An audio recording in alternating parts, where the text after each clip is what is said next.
Fala aí, meu pessoal de qualidade pequena, tudo beleza com vocês? Bom, minha gente, estou aqui postando mais um vídeo no canal. Dessa vez, galera, é minha volta, porque já faz um mês que eu não posto vídeo. Então, minha gente, pra gente voltar, vamos voltar com React. Dessa vez, galera, a gente vai voltar com o vídeo Por que a Fórmula 1 de futebol deu errado, do nosso mano Eurofut. Então, minha gente, vamos reagir a esse vídeo porque é a minha volta, né? Voltando ativa no YouTube. E sem mais enrolação, vamos para o vídeo. Atualmente é comum a gente ver clubes de futebol expandindo. Alguns compram clubes em outros países, outros abrem rede de fast food, outros ganham dinheiro sediando shows, enquanto alguns também têm times de handebol ou de basquete, por exemplo. Mas e se os clubes de futebol resolvessem montar equipes para disputar corrida? Tipo como se fosse uma Fórmula 1, só que ao invés de Mercedes e Ferrari, é Atlético de Madrid, é Corinthians. Seria uma doideira, né? Pois é. Mas algo assim já aconteceu. Pode parecer insano, mas no vídeo de hoje eu vou te contar com detalhes tudo sobre essa época mágica que unia meio que Fórmula 1 com o futebol e que hoje a gente olha as imagens e parece coisa gerada por IA. O começo de tudo é ali no início dos anos 2000, quando um empresário chamado Colin Sullivan teve uma ideia. E se a gente juntasse futebol com o Fórmula 1? Fazia sentido porque, segundo ele, 40% dos torcedores de futebol que compravam ingressos para temporada, dos seus times,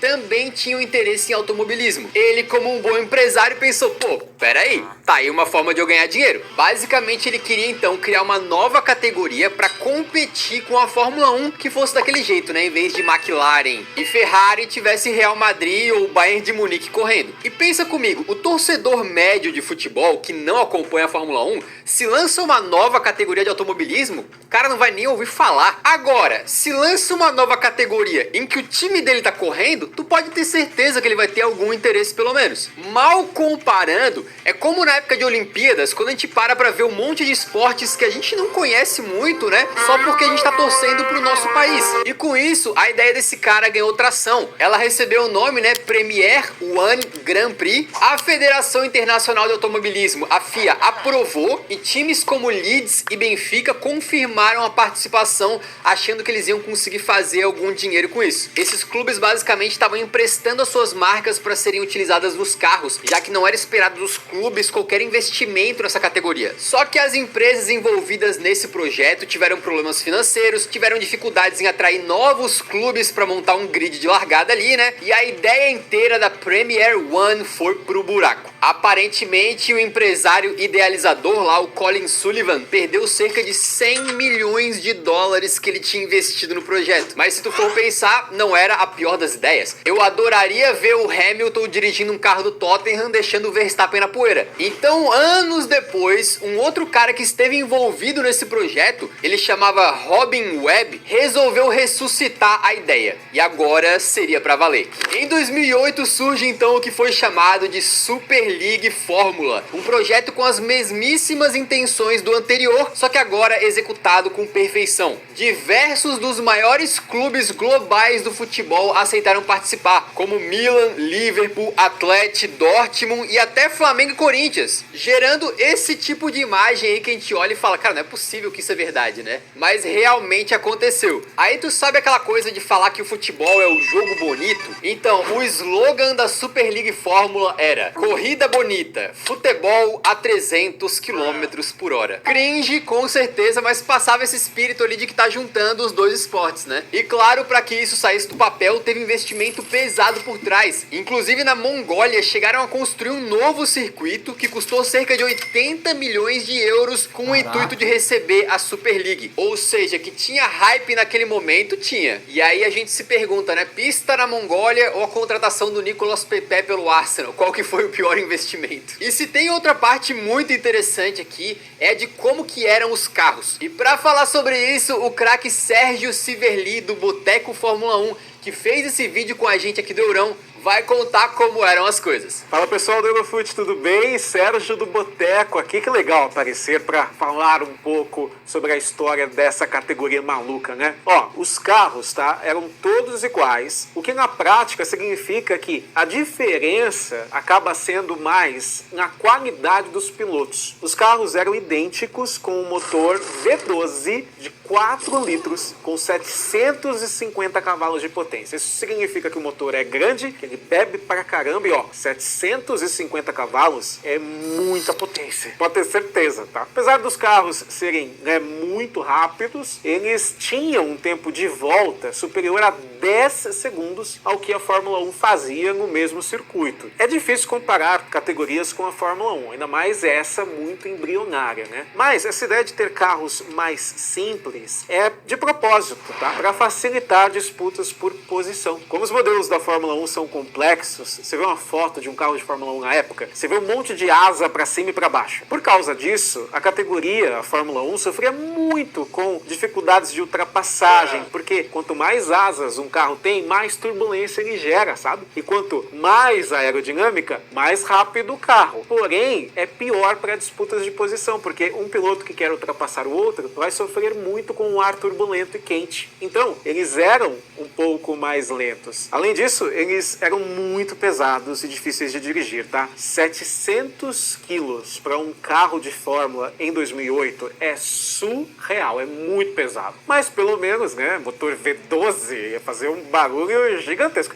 Já ouviu um V12, pessoal do Eurofute? Coloca aí, editor, para o pessoal ouvir.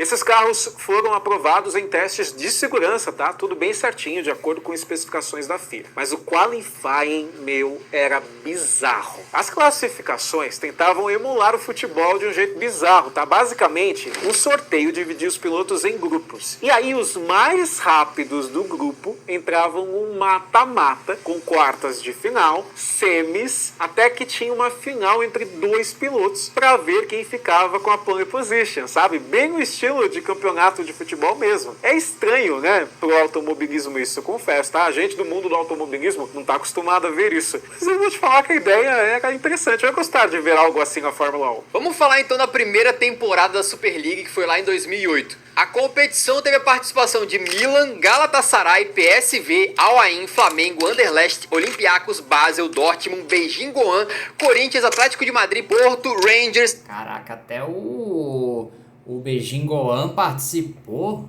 Não conheço nem esse termo, mas até ele participou.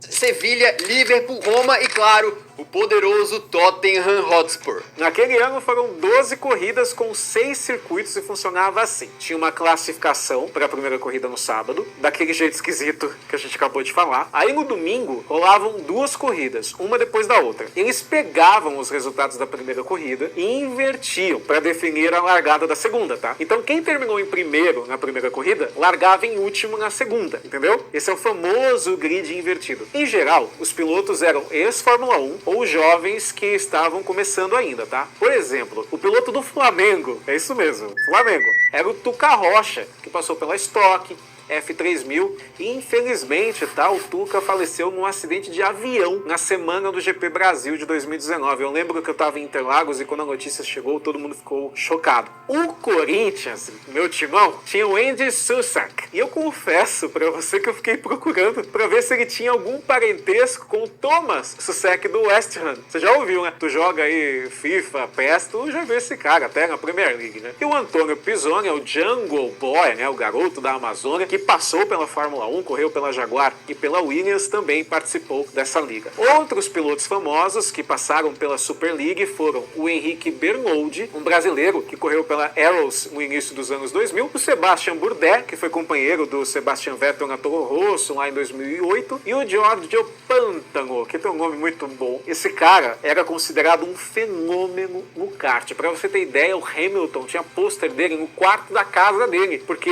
todo mundo era fã desse rapaz, mas ele não vingou na Fórmula 1, apesar de participar de algumas corridas. E nessa temporada inaugural, o grande campeão foi um italiano chamado David Rigon, que por algum motivo estava defendendo o Beijing Goan. Então é aquela coisa, né? Como vocês podem ver, a força que um clube tinha no futebol não tinha absolutamente nada a ver com o desempenho que ele teria na Super League Fórmula. Caso contrário, o Beijing Goan nunca teria ganhado, né? E essa primeira temporada também teve coisas bizarras, como o piloto Susek, que que no mesmo ano correu pelo Corinthians e pelo Atlético de Madrid. Enquanto isso, o Tottenham terminou no meio da tabela e com nenhuma vitória. Mas ó, segundo a própria Super League, cerca de 6 milhões de pessoas acompanharam cada corrida em média, com as etapas sendo transmitidas em cerca de 70 países e com mais de 100 mil espectadores estando presentes nas corridas mesmo, né, em loco ali para acompanhar. Então, se tu for olhar assim, me parece um sucesso inicial bastante grande. E em 2009, o formato continuou mesmo, tá? E as coisas estavam indo bem a ponto de alguns céticos que não estavam apostando que ia dar certo, isso daí tudo, começarem a mudar de ideia. Tanto é que a Super League foi expandida. Bem verdade que o Dortmund e o Beijing Guoan pularam fora. Só que o Sporting, o Lyon e o Midtjylland se juntaram, levando o grid para 19 equipes. E eles adicionaram também uma terceira corrida. Sim, o mesmo dia. Eles pegavam os primeiros 3 colocados da primeira corrida, juntavam com os 3 primeiros colocados da corrida 2 e faziam assim uma espécie de final, onde só 6 carros corriam um formato sprint, que é uma corrida menorzinha, com poucas voltas, sabe? Bem o estilo Mario Kart, só faltava dar um porrete na mão de cada um, né? Ou a casquinha de banana. Nessa segunda temporada ganhou o piloto Adrián Valles, um espanhol que representava o Liverpool. Basicamente o Fernando Torres dos pilotos, né? As corridas foram transmitidas para 100 milhões de espectadores potenciais pelo mundo, inclusive no Brasil, no antigo Esporte Interativo, e em Portugal, na TVI 24. Então, se você foi uma das pessoas que chegou a acompanhar isso na época, vendo com seus próprios olhos, deixa nos comentários aí pra gente saber, beleza? Para a terceira temporada, no ano de 2010, a Super League expandiu mais uma vez e agora teria 12 circuitos. Os prêmios em dinheiro para os vencedores também foram aumentados com o intuito de deixar o negócio cada vez mais atrativo, né? Acho que dá pra dizer que foi o ápice da Super League Fórmula. Porém, um detalhe muito importante me chamou a atenção aqui e eu acho que talvez tenha sido o começo do fim, né? Porque enquanto Rangers, Midtjylland e Al Ain pularam fora da competição, Bordeaux e China entraram. Pera. Não era uma competição de clubes de futebol? A China entrou como país no meio da bagunça ali? Pois é. Exatamente. Começou a ficar esquisito, né? E a gente também teve um caso chocante. Nessa temporada teve um acidente absurdo, tá? O piloto Chris van der Drift, cara, tem um nome Drift, é isso mesmo que você ouviu. Representando o Olympiacos, tocou na roda do piloto da frente e aí o carro dele levantou, decolou. Cara, foi inacreditável. O carro bateu violentíssimo, partiu no meio, pegou fogo e mesmo assim o Drift sobreviveu e saiu sem nada tão grave. O carro ficou só os destroços mesmo, tá? E é importante dizer que o carro de fórmula, o carro de corrida e até seu carro de rua mesmo, é feito para dissipar energia. Então, eles são projetados para isso. Existe a célula de sobrevivência, que basicamente é o cockpit, né, onde o piloto fica. Essa sim desenhada e fabricada para não quebrar em momentos assim, apesar de partir, infelizmente, em acidentes mais graves. É a região mais segura de um fórmula, sabe? A famosa célula de sobrevivência. O campeão da terceira temporada foi o David Rigon mais uma vez, agora defendendo a equipe do Anderlecht. Então sim, a gente só teve 3 temporadas completas de Super League Fórmula, mas um cara conseguiu ser bicampeão, tá de parabéns, né? Inclusive vale dizer que ele é piloto do simulador da escuderia Ferrari da Fórmula 1 desde 2011. E aparentemente nesse ano de 2010 as coisas foram ótimas. As transmissões estavam bombando, os prêmios em dinheiro aumentando e até um joguinho para computador foi lançado. Não sei frear, como é que eu vou... Só que na quarta temporada, em 2011, tudo desmoronou. Os clubes foram perdendo o interesse e foram caindo fora. Só sobraram 5 no final das contas: Galatasaray, PSV, Atlético de Madrid, Anderlecht e Bordeaux. Se tu for ver a line-up assim, já ficou com cara de Conference League, né? Até porque teve uma nova adição, o Sparta Praga, que começou a participar bem quando tudo tava desmoronando. E aí vem o grande problema, né? Os organizadores, vendo essa debandada dos clubes, tentaram manter o apelo da competição, adicionando países como Austrália e China, deixando o grid completamente bagunçado. Por exemplo, na primeira corrida de 2011, a classificação foi PSV em primeiro, Inglaterra em segundo, aí Luxemburgo, Anderlecht e Sparta Praga. Se tu for ver, virou uma bagunça completa, né? O maior patrocinador da competição pulou fora e aí o dinheiro acabou também. Com isso, depois de apenas 2 etapas e 6 corridas, todo o restante foi cancelado. Todo mundo perdeu a vontade de fazer esse negócio acontecer e a Super League Fórmula simplesmente deixou de existir. Aparentemente não teve nenhuma explicação formal, nenhum comunicado oficial, o negócio simplesmente desapareceu. Diz a lenda que os carros foram vendidos para algum colecionador, que certamente não deve ter pagado barato, né? E nessa 4ª temporada, quem foi campeão foi o John Martin, representando a Austrália, mas meio que nem conta, né? Porque rodaram só 2 etapas. É como se, sei lá, o Brasileirão fosse cancelado na 5ª rodada e o time que estivesse liderando ali quisesse ser declarado campeão, né?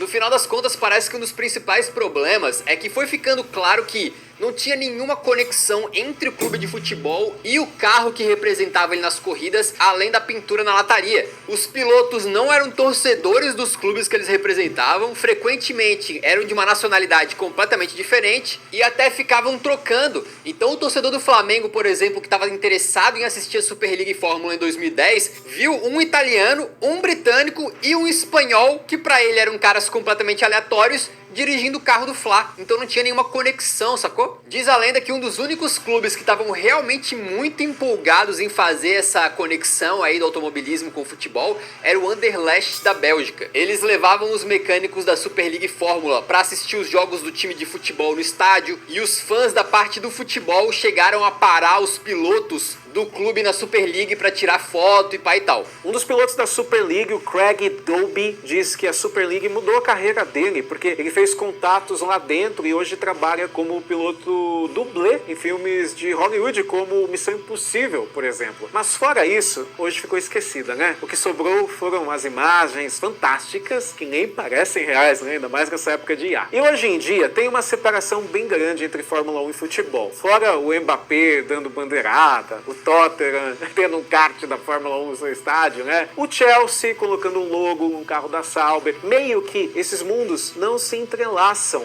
por serem meio diferentes, apesar da competição existir nos 2 universos, né? Eu sou apaixonado por Fórmula 1, corintiano e sofredor que eu torço pro United. Se você curtiu esse vídeo, o Eurão e o Boteco F1 já colaboraram em outro aqui, em que a gente fala de como que seria o futebol com regras de outros esportes, e uma das regras lá vinha da Fórmula 1. Vale a pena assistir, tá passando por aqui. E também fica o convite para você que tá vendo isso aqui no Eurão, ir lá no canal do Sérgio, o Boteco F1, para conhecer o trabalho dele e quem sabe começar a acompanhar um pouquinho a Fórmula 1, que é bem bacana, eu tenho gostado cada vez mais. E se você estiver assistindo isso no canal do Boteco F1, fica o convite para vir conhecer o nosso trampo aqui no Eurão, fechou? E bom, minha gente, esse foi o vídeo de hoje. Espero que vocês tenham gostado do vídeo e também do meu react. E galera, vou começar a postar mais vídeos, né? Começar a formular mais ideias, né, para eu poder postar vídeo. Então, minha gente, eu vou voltar ativa no YouTube, né? Inclusive eu acabei de perder um inscrito, tá? Então vou me recuperar, eu vou chegar à marca de 10 inscritos. Então, minha gente, nos ajuda a nos fortalecer. Só clicar no botão de se inscrever e deixe o like, galera, nos vídeos, porque é muito importante. Então é isso, galera, valeu e até a próxima.